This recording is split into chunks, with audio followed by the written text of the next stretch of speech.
اللہ تعالیٰ ارشاد فرماتا ہے الف لام میم، اس کو الف لام میم ہی کہیں گے. اب اس کے اندر کیا بات ہے اللہ تعالیٰ جانتا ہے، اس کے حبیب جانتے ہیں. لا ریب فی، لا ریب، ریب کہتے ہیں شک کو، ٹھیک ہے. لا ریب یعنی کوئی شک کی گنجائش نہیں. ذالک الکتاب لا ریب فی، یہاں پہ لفظ ذالک استعمال ہوا. ذالک ویسے وہ کے لیے استعمال ہوتا ہے، ھذا قریب کے لیے ہے، ذالک دور کے لیے ہے. لیکن کبھی ایسا بھی ہوتا ہے، یہ اسلوب ہے. اب ظاہر ہے یہ جس نے خالی ترجمہ پڑھا ہوگا نا، جب یہ بات ہو رہی تھی بھی آپ سے، تو وہ یہاں پریشان ہو جائے گا، ٹھیک ہے. خالی ترجمہ تو ذالکہ کا تو یہ ہوتا ہی نہیں ہے، ہوتا تو وہ ہے. اب یہاں آپ کو بلاغت پڑھنی پڑے گی، یہاں آپ کو اور علوم کو جاننا پڑے گا جو اس کے معنی کو کھول کے واضح کرے گا. مطلب کیا کہ کبھی کبھی کسی کی شان کو بڑھانے کے لیے عربک میں یہ اصول استعمال کیا جاتا ہے کہ کوئی بات چاہے قریب ہو، لیکن جب اس کو ذالکہ کہہ کے بلایا جائے گا، اس کا مطلب ہے اس کی بلندی، عروج، مقام، مرتبہ، فضائل اتنے بلند ہیں کہ اس کو ذالکہ کہہ کے بلایا گیا ہے. تو میں ذالک الکتاب، یہ وہ ذی شان کتاب ہے. الکتاب ویسے کتاب کے ساتھ الف لام لگ جائے تو یہ آرٹیکل ہے، دا بک کے طور پہ استعمال ہو جاتا ہے. تو الکتاب خاص کتاب، لیکن ساتھ ذالکہ کا اضافہ کر کے اور مزید اس کو عزت بخش دی ہے، ٹھیک ہے. تو ذالک الکتاب، یہ وہ ذی شان کتاب ہے. اب دیکھو نا، خالی جو اردو کا ذوق سمجھتے ہیں نا، انہیں پتہ ہوگا کہ وہ بھی دو طرح کا ہوتا ہے. پتہ ہے آپ کو، ایک وہ تو وہ ہے جو دیٹ ہے، لیکن ایک وہ ہے جس کا مطلب ہوتا ہے کہ نہایت ہی کثیر ہے، نہایت ہی کثیر. وہ کمال حسن حضور ہے کہ گمان نقص جہان. یہاں دیٹ نہیں ہے، یہاں اتنا زیادہ وہ کمال حسن. سمجھ، قربان جائے امام کو. وہ آیا تو ہم نے اسے وہ سنائی کہتے ہیں نا. تو یہ وہ دیٹ نہیں ہے، یہاں بھی یہ ذالکہ دیٹ نہیں ہے. تو ذالک الکتاب لا ریب فی، جس میں کوئی ریب نہیں، کوئی شک نہیں، ٹھیک ہے. ہدن، ہدایت ہے سب کے لیے، للمتقین. اللہ فرماتا ہے کہ یہ ہدایت ہے. اس میں کس کے لیے ہدایت ہے؟ ڈرنے والوں کے لیے. متقین، ڈرنے والوں کے لیے. اب ہمیں سوچنا ہے کہ ہم ڈرنے والوں میں سے ہیں یا نہیں، یا کتنے ڈرنے والوں میں سے ہیں، یا ڈرنے والوں کا کوئی سٹینڈرڈ ہوتا ہے. ایک سوال پوچھے نا کبھی اپنے آپ سے کہ ڈرنے والے کس سے؟ اللہ سے. تو اللہ سے ڈرنے والوں کا کوئی سٹینڈرڈ بھی ہے؟ تو جواب کو یقیناً ہوگا. جب اسلام اتنا منظم ہے، اتنا ڈسپلنڈ ہے، تو ہر چیز کا سٹینڈرڈ تو بیان ہوگا نا. تو کیا میں سٹینڈرڈ کو جانتا ہوں؟ اگلا سوال یہ ہے. چلو جان لیا، تو پھر کیا میں اس سٹینڈرڈ پہ پورا اترتا ہوں؟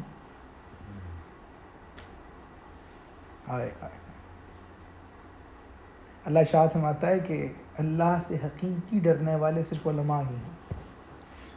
کون ہے؟ اس کا ذکر اللہ نے خود قرآن میں کر دیا. یعنی سمجھ میں آیا کہ جو جتنا ڈرتا ہے اتنا عالم ہے. ہائے ہائے، جو جتنا ڈرتا ہے نا وہ اتنا عالم ہے. جو ڈرتا ہی نہیں ہے انہوں کی تک لگے ہے، پھر وہ کا عالم.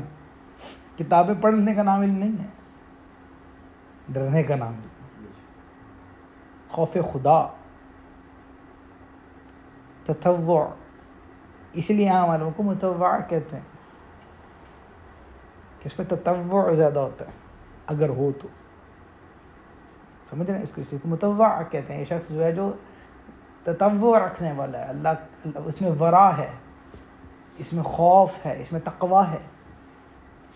تو ہی از سم ون، یعنی اپنے نام کے اعتبار سے اپنے جو ایک عربک میں مولوی صاحب کو ہی متوع کہتے ہیں.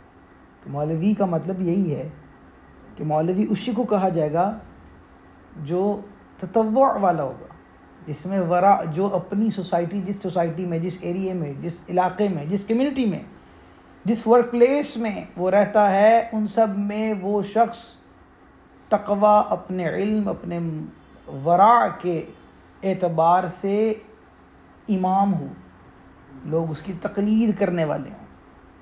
اگر وہ ایسا نہیں تو وہ مولوی نہیں، اگر وہ ایسا نہیں تو متبع نہیں، اگر وہ ایسا نہیں تو اس کے لیے ایسے ٹائٹلز دینے کا حق نہیں ہے ہمیں کہ ہم اس کو ایسے ٹائٹلز دیں۔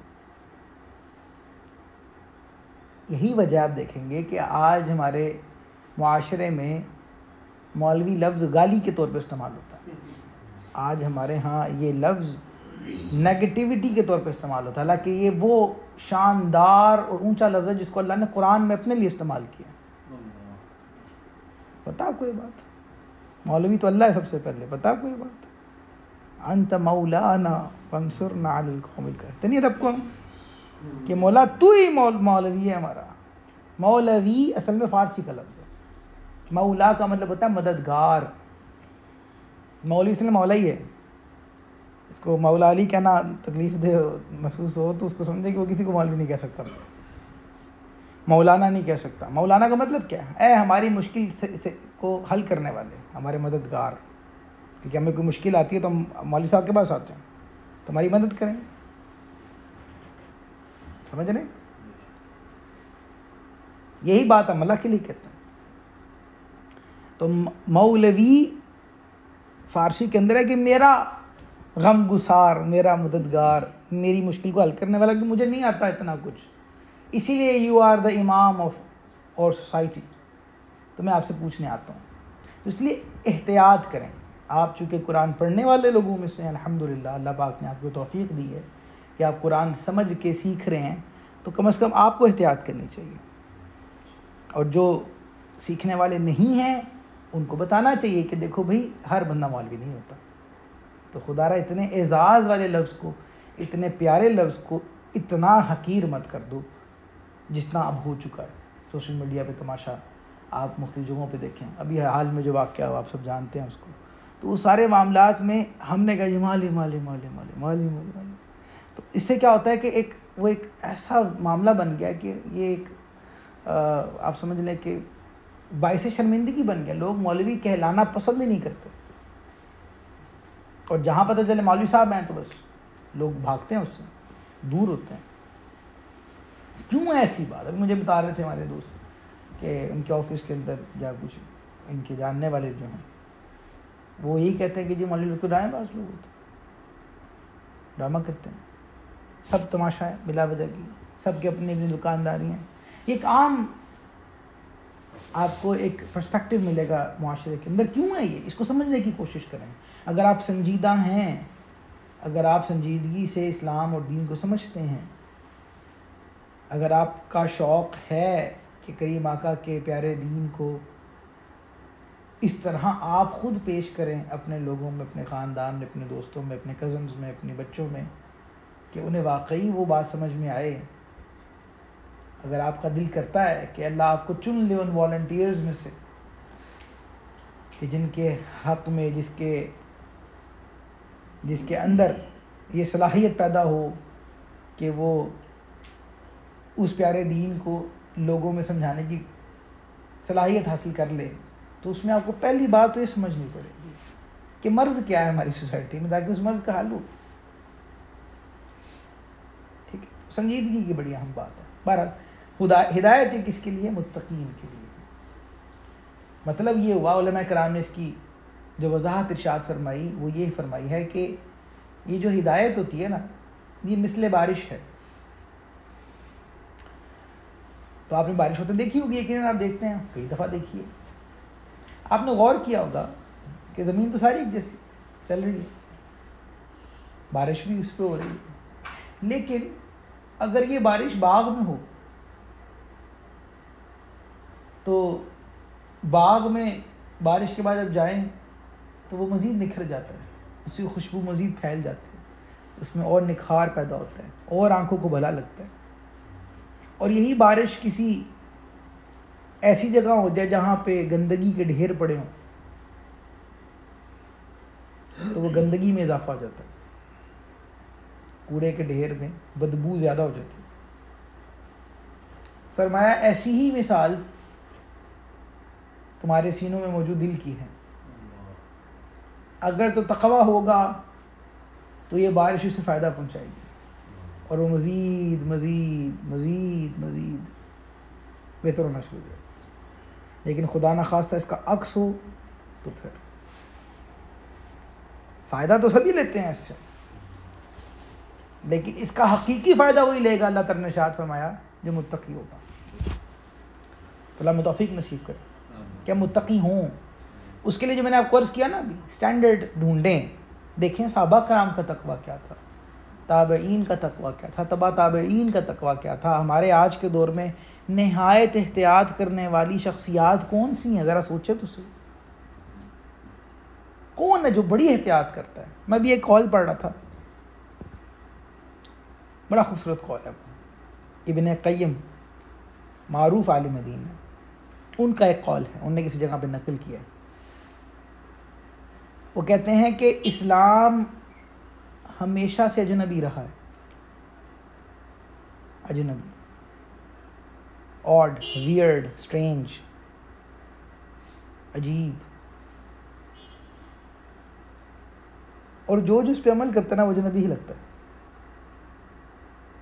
یعنی جو حقیقی اسلام پہ عمل کرنے والا ہوگا نا وہ اجنبی محسوس ہوگا، آپ کو عجیب ہی لگے گا، بس سمجھ لیں۔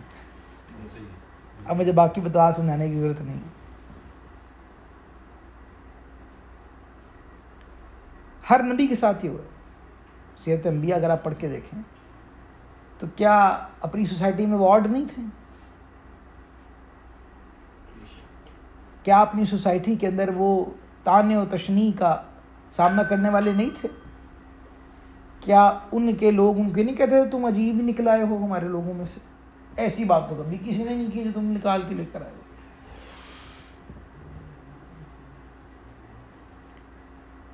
تو یہ تو انبیاء کا طریقہ ہے، لیکن اس کے لیے بڑی ہمت چاہیے۔ میں نے آپ کو بتانا تھا جو میں نے بتا دیا۔ اسٹینڈرڈز ڈھونڈیں اور ان اسٹینڈرڈز پہ عمل کریں۔ صرف یہ کہنا کافی نہیں ہے صراط الذین انعمت علیہم صراط الذین انعمت علیہم غیر المغضوب علیہم ولا الضالین، یہ صرف کہنا کافی نہیں ہے کہ اللہ تعالیٰ ان لوگوں کے راستے پہ چلا جن پر تو نے انعام، اور وہ کون ہیں؟ وہ یہ عجیب لوگ ہی ہیں۔ ان عجیب لوگوں کو ڈھونڈیں، ان کی زندگیوں کو پڑھیں اور اس عجب کو اپنے اندر پیدا کریں، پھر آپ دیکھیں گے اسلام آپ کے اندر اترتا ہے۔ اس بات سے نہیں گھبرانا کہ لوگ کیا کہیں گے، اس بات سے نہیں گھبرانا کہ سوسائٹی میں کیا ہوگا، اس بات سے نہیں گھبرانا آپ نے، کیونکہ آپ جیسے جیسے قیامت قریب ہوں گے اسلام غریب الوطن، اسلام عجیب نظر آنا شروع ہو جائے گا۔ آج ایسا ہی ہے، آج جو شخص واقعی دین کی بات کرتا ہے وہ سب سے زیادہ مار بھی کھاتا ہے، وہ سب سے زیادہ برا بھی محسوس ہوتا ہے، وہ سب سے زیادہ کڑوا بھی لگتا ہے، وہ سب سے زیادہ عجیب بھی لگتا ہے۔ ہمارے ساتھ اسی وقت پیدا ہوگا، عجیب لگنا کرنا شروع کرتے ہیں۔ اللہ اکبر، ٹھیک ہے۔ امام اعلیٰ حضرت رحمۃ اللہ تعالیٰ علیہ فرماتے ہیں کہ تقوی کی 7 قسمیں ہیں، تقوی کی 7 قسمیں ہیں۔ فرماتے ہیں ایک کفر سے بچنا یہ تقوی ہے، کہ ہر بات کفر کیا ہے اس سے بچنا، لیکن اس سے پہلے کفر جاننا ضروری ہے۔ اس کا مطلب یہ ہوا کہ کفر کا علم حاصل کرنا بھی فرض علوم میں سے ایک ہے۔ ہمیں پتہ ہے کہ کبائر کون سے ہیں، ہمیں پتہ ہے صغائر کون سے ہیں۔ ایک عام ویو ہے لوگوں میں، ہم تو چلو وہ ہیں کم از کم جو مذہبی لوگوں میں اٹھتے بیٹھتے ہیں، ایک عام کہ آدمی گاڑی چلا رہا ہے ساتھ گنگنا رہا گانا، ساتھ کر رہا ہے وہ، ٹھیک ہے، نہا رہا ہے تو نہ ساتھ گانا گا رہا ہے، بیوی کو منانا تو ساتھ گانا بھی گاتا ہے وہ۔ اب کیا اسے پتا ہے کہ میں جو بالی ووڈ کا سانگ گا رہا ہوں اس میں کفری الفاظ بھی ہوتے ہیں؟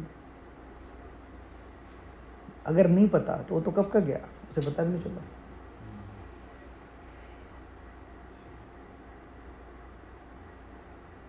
تجھ میں رب دکھتا ہے معاذ اللہ، معروف گانا یہ. تو جو کہہ رہا ہے اس کو کہاں جائے گی بات. اور کئی ہیں ایسے، کسی جگہ پہ اللہ پہ اعتراض ہے، اکثریت جگہوں پہ اللہ پہ اعتراض ہے، کہیں اپنے محبوب کو خدا سے ملا دیا، پتہ ہی نہیں ہے. گانے کا معاملہ ایسا ہے، یاد رکھیے گا کہ گانا مثل جادو ہے. یاد رکھیے حدیث پاک میں موجود ہیں ایسے مضامین جس میں باتیں بتائی گئی ہیں کہ جو آواز ہوتی ہے نا، یہ سحر ہے، جادو کی قسم میں سے ایک قسم ہے. اس کا اثر ہوتا ہے ہماری طبیعت کے اوپر. دیکھیں گانا تیز ہے تو آپ کا جسم خود بہت ہلنا شروع ہو جائے گا. یہ آواز کی طاقت ہے. گانا تیز نہیں ہے، سیڈ ہے، تو آپ اگر احساس رکھنے والے آدمی ہیں تو آپ رونا شروع کر دیں گے. یہ آواز کی طاقت ہے. آپ کی موڈ کے اوپر اس کا اثر ہوگا، آپ کی کیفیات بنائے گا وہ. تو اس میں سے بہت سارے اثرات میں سے ایک اثر یہ ہوتا ہے کہ گانا دماغ میں پھنس جاتا ہے، یعنی آپ کی لاشعور کے اندر یہ رہ جاتا ہے، سب کانشیس مائنڈ کے اندر یہ جم جاتا ہے. اب ہوتا ہے کہ جب آپ اپنی عام کیفیت میں نہیں ہوتے نا، یعنی اتنے ایکٹیو اور فوکسڈ نہیں ہوتے، تو وہ آٹومیٹکلی زبان پہ آ جاتا ہے. آپ نے کبھی دیکھا کوئی ایسی بات سنی ہو تو آپ کہیں ایسے بیٹھیں گے تو خود بخود وہ الفاظ آ جائیں گے آپ کو، پر آپ کو پتہ بھی نہیں چلے گا. تو اگر وہ کفریاں ہو تو کیا کریں گے مجھے بتا. ہمیں تو پتہ ہی نہیں. تو پتہ نہ ہونا کوئی عذر نہیں ہے دین کے اندر. یاد رکھیے کسی بھی لاء کے اندر، کسی بھی لاء کے اندر. ہم ایک جگہ بھی ڈسکس کر رہے تھے، ہمارے ایک دوست نے مجھے بتایا کہ ان کا 3000 کا مخالفہ ہے اور ان کو پتہ نہیں ہے، آ گئے. تو کیا اس نہ پتہ ہونے سے مخالفہ ختم ہو گیا؟ نہیں. تو پھر بھی پتہ نہ ہونا آپ کا کسی بھی قانون کے اندر، دنیا کے کسی بھی قانون کے اندر یہ عذر نہیں ہے کہ مجھے پتہ نہیں تھا. Now is it all fault? آپ کو نہیں پتا؟ نا، آپ کا فالٹ ہے. پتہ کریں. تو دین بھی قانون ہے بھائی، شریعت بھی قانونی کو کہتے ہیں. تو اس کا پتہ ہونا بھی، نہ پتہ ہونا ہمارا فالٹ ہے، اللہ کا فالٹ نہیں. اس نے بتایا ہمیں اب کیا کرنا ہے. So be by the books. Do you understand that? تو کفریات کا علم جاننا بھی بھائی جان بات ہی ہے. میں بات عرض کر رہا ہوں، یہ ضروری ہے. یہ میں نے آپ کو بھی ایک مثال دی ہے کفریات کی، بھری پڑی ہے. اگر میں صرف پورا ایک بیان کفریات کے علم بھی بتاؤں نا آپ کو تو شاید وہ 2-3 گھنٹے لے جائے، پھر بھی شاید پورا نہ ہو سکے. نشستیں چاہیے اس کے، لیکن ہم نے کبھی فکر ہی نہیں کی. تو تقوی کی ایک قسم ہے کفر سے بچنا. تقوی کی دوسری قسم ہے بد مذہبی سے بچنا. اب اس کی اپنی ڈیفینیشنز ہیں. تقوی کی تیسری قسم ہے کبیرہ گناہ، کبائر سے بچنا. چوتھی قسم ہے صغائر سے بچنا. میں آپ کو صرف ایک تعریف بتاؤں کبیرہ گناہ کی، باقی سب چھوڑ دیتے ہیں. صرف ایک قسم کبائر کی. امام فرماتے ہیں اعلیٰ حضرت رحمۃ اللہ علیہ کہ صغیرہ گناہ کو صغیرہ سمجھ کے بار بار کرنا کبیرہ گناہ.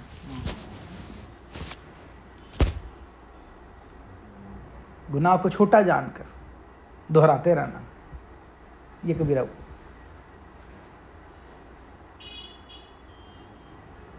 ٹھیک ہے. پھر شبہات سے پرہیز کرنا، جس میں شبہ ہے سے پرہیز کرنا، یہ بھی تقویٰ ہے. پھر نفسانی خواہشات سے بچنا، یہ بھی تقویٰ ہے. پھر اللہ سے دور لے جانے والی ہر چیز کی طرف جانا نہیں، توجہ کرنے سے یہ بچنا، یہ بھی تقویٰ ہے. اور قرآن کریم ان ساتوں طرف ہدایت دینے والا ہے، ان ساتوں طرف. آئے ہائے ہائے. علماء کرام نے تقویٰ کے مختلف مراتب بیان کیے. There are different levels of it. تو میں عام لوگوں کا تقویٰ یہ ہے کہ ایمان لا کر کفر سے بچتے رہیں. پھر اس کے بعد جب اگلی لیول آتا ہے تو متوسط لوگوں کا تقویٰ یہ ہے کہ احکامات کی پیروی کرنا شروع کریں اور ہر ممنوعات سے رکتے رہیں. اور پھر خاص لوگوں کا تقویٰ ایسا ہے کہ ہر ایسی چیز کو چھوڑیں جو اللہ تعالیٰ سے غافل کرتی ہے.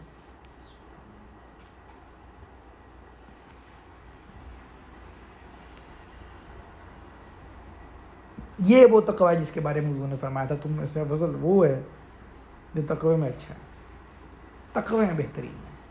بار بار قرآن میں دیکھیں گے جہاں ایمان والوں کو بلایا اللہ نے، یا ایھا الذین آمنوا اتقوا اللہ، تقوی اختیار کرو، تقوی اختیار کرو۔ حالانکہ ایمان لے آئیں، ایمان پہلے ہے پھر تقوی بعد میں۔ میری بات سمجھ رہے ہیں آپ؟ بڑی گہری بات ہے اس کے لیے۔ تو اے کاش ہم کم از کم اتنا ہی سبق ہی لے جائیں یہاں سے کہ ہم نے اس کے بعد سے تقوی اختیار کرنا ہے انشاءاللہ۔ رمضان شریف آ رہا ہے، رمضان کے بارے میں موجود ہے کہ اللہ تعالیٰ نے ہم پہ روزے فرض کیے، کما کتب علی الذین من قبلکم، کس طرح کیے ہیں فرض جیسے تم سے پہلی امتوں کے اوپر فرض تھے۔ اب اس کا جو کور ریزن اللہ نے بتایا نا روزے رکھنے کا، وہ کیا ہے؟ لعلکم تتقون، اس لیے کہ تم متقی ہو جاؤ۔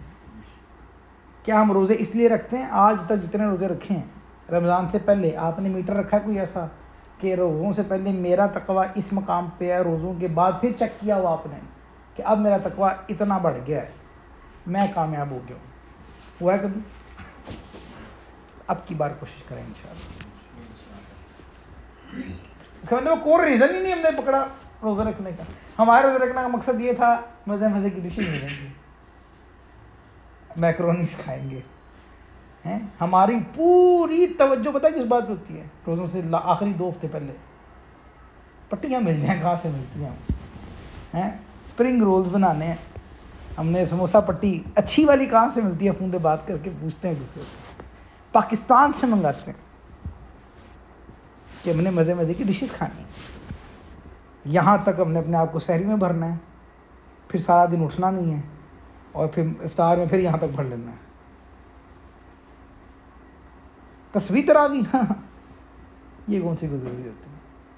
فرض تو نہیں نا ہے؟ استغفر اللہ من ذالک، یہ عام لوگوں کا رویہ ہے۔ اور کوئی کھڑا ہو بھی جائے تو اتنی کراہت اور ایسی کیفیت سے ہوتا ہے کہ اس کی شکل دیکھ کے پتہ چل رہا تھا کہ وہ کتنے ذوق سے پڑھ رہا ہے،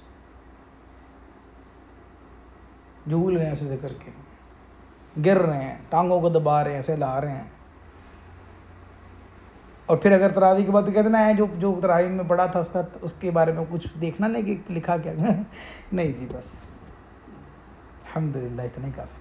کیوں ہے ایسا؟ کیونکہ ہم نے اپنی عام زندگی میں اسلام کو اتنی اجازت ہی نہیں دی کہ ہمارے گھر میں تشریف لے کر آئے۔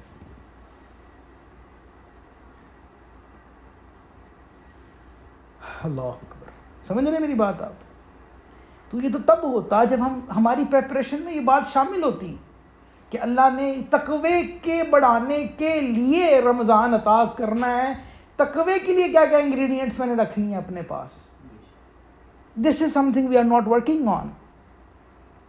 یہ کب کریں گے؟ چلو اب نہیں، کب کریں گے؟ پھر مجھے بتائیں اس کے علاوہ کب کریں گے اگر اب نہیں کرنا تو؟ جی نمازیں پڑھتے ہیں آپ جی روزوں میں، اور کیا کریں؟ میں کہتا ہوں نمازیں پڑھنا کوئی بڑا اوکھا کام نہیں تھا، یہ تو وہ بیسک ترین کام ہے جو اللہ نے 7 سال کے بچے کو کہا کہ جو پہلا کام اس نے کرنا وہ 5 نمازیں پڑھنی ہیں۔ پھر آپ نے کیا کیا 7 سال سے اوپر؟ جو 7 سال کی عمر میں کرنا تھا، پہلی ڈیمانڈ شریعت کی مکلف ہونے پر یہ ہے کہ تم نے 5 نمازیں پڑھنی ہیں۔ This is the basic, the most basic you have to do is 5 نمازیں۔ اس کے بعد تم نے کیا کیا 7 سال کے بعد اسلام کے لیے ادر دین سینگ نماز؟ مجھے کہتے ہوئے شرم آتی ہے کہ ہم تو وہ بھی نہیں کر پا رہے، باقی کہاں ہیں؟ لوگ رشتے لینے جاتے ہیں نا کسی کے ہاں تو بڑے سینہ چوڑا کر کہتے ہیں جی ماشاءاللہ 5 وقت کا نمازی ہے، تو میں کہا بڑا کمال تو نہیں ہے یہ؟ تقویٰ کتنا ہے؟ اس کے لیے علم شرط ہے، وہ کتنا ہے؟ اور حالت یہ ہے ہماری کہ ہمیں ہر شے کے لیے ٹیچر چاہیے، ہر شے کے لیے ہم ماسٹرز کرتے ہیں، ہر شے کے لیے ہم پیسے دے کے اس مہارت کو، اس فن کو حاصل کرتے ہیں، لیکن دین ہم سمجھتے ہیں کہ خود ہی آ جائے گا، بس ہم پہ اترے گا، ڈائریکٹ اللہ تعالیٰ اتارے گا۔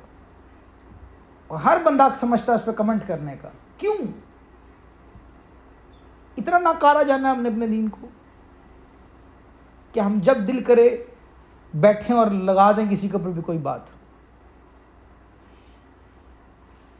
یہ ہمارے معاشرے کی سب سے بڑی کڑوی سچائی ہے. واللہ میں آپ کو میری باتیں شاید چپ بھی رہی ہوں گی, بری بھی لگ رہی ہوں گی کہ مولوی صاحب پاگل جذباتی ہو گئے ہیں, کیا ہو گیا ان کو, لیکن اللہ کی قسم یہ مسئلہ کیا کریں, اس کو حل بتائیں کیا کریں. یہ ہو رہا ہے.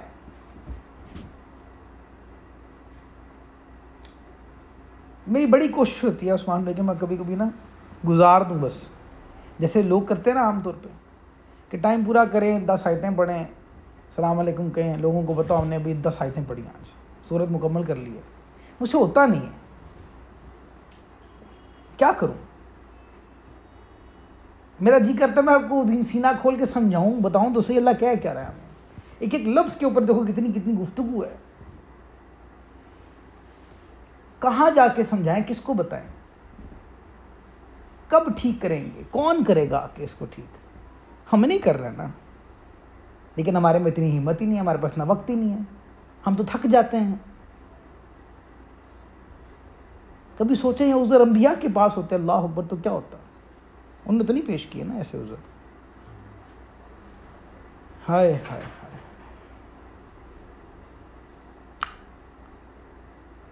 تو بہرحال رب ارشاد فرماتا ہے یہ متقین کے لیے ہدایت ہے. اللہ میں توفیق دے. میرا خیال ہے تقوی بہت گفتگو کر لی.